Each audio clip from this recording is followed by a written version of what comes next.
మార్కాపురం జిల్లా గిద్దలూరులో కేంద్ర 2026-27 బడ్జెట్పై సిఐటియు నేతలు తీవ్ర విమర్శలు చేశారు. వెనుకబడిన ప్రాంతాల అభివృద్ధికి న్యాయం చేయకుండా రాష్ట్రంపై కేంద్ర ప్రభుత్వం చిన్నచూపు చూపిందని ఆరోపించారు.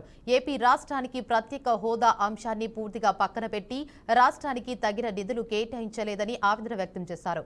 వెనుకబడిన ప్రాంతాలు, పోలవరం వంటి జాతీయ ప్రాజెక్టులపై కేంద్రం నిర్లక్ష్యం చేసిందని విమర్శించారు. ఉపాధి హామీ, ఐసీడీఎస్, మధ్యాహ్న భోజనం వంటి సంక్షేమ పథకాలపై నిధులు కోతలు ప్రజల జీవనంపై దెబ్బ కొట్టారని తెలిపారు. ఇక ఈ బడ్జెట్ సామాన్య ప్రజలకు వ్యతిరేకంగా కార్పొరేట్ వర్గాలకు మేలు చేసే బడ్జెట్ గా మిగిలిందని సిఐటియు నేత ఆవులయ్య తీవ్రంగా ఖండించారు. కేంద్ర ప్రభుత్వ సిఐటియు జిల్లా కార్యదర్శిని. కేంద్ర ప్రభుత్వం 1వ తారీఖున బడ్జెట్ పెట్టింది. ఈ బడ్జెట్ చూసుకున్నట్టయితే ఆంధ్రప్రదేశ్ కు వెనుకబడ్డటువంటి ఆంధ్రప్రదేశ్ విభజన ఆంధ్రప్రదేశ్ కు ఏమేగాని ఇచ్చినటువంటి అంశం బడ్జెట్ లో కనపడతా ఉంది.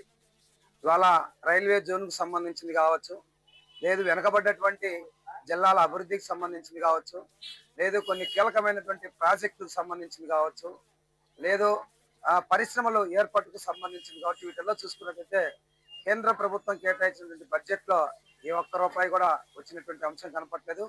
ప్రధానంగా పోలవరం ప్రాజెక్టు నిర్మాణం చేయాలని చెప్పేసి గతంలో 5,000 కోట్లు ఇచ్చాము, ఇప్పుడు 3,300 కోట్లు ఇచ్చామని చెప్పేసి చెప్తా ఉంది.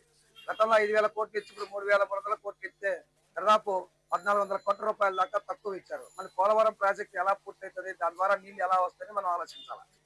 మూడవది, వాళ్ళ వెనకబడ్డటువంటి ప్రాంతాలు మన మార్కాపురం జిల్లా కావచ్చు, ఒంగోలు జిల్లా కావచ్చు, ఇటువంటి వెనకబడ్డటువంటి ఉత్తరాది జిల్లాలు కావచ్చు, రాయలసీమ కొన్ని జిల్లాలకు సంబంధించి వెనకబడ్డ జిల్లాలకు సంబంధించి కూడా కేంద్ర ప్రభుత్వం కేటాయించిన నిధుల్లో ఒక్క రూపాయి లేదు. మరి ఇవాళ కేంద్ర ప్రభుత్వము కూటమి ప్రభుత్వం ఆధ్వర్యంలోనే నిలబడి ఉంది. మరి ఈ బడ్జెట్ లో మనకు సింహభాగం రావాల్సినటువంటి కోట తెచ్చుకోవడంలో ప్రధానమైన రాజకీయ పార్టీలు విఫలం చెందాయి అనేది నాకున్నటువంటి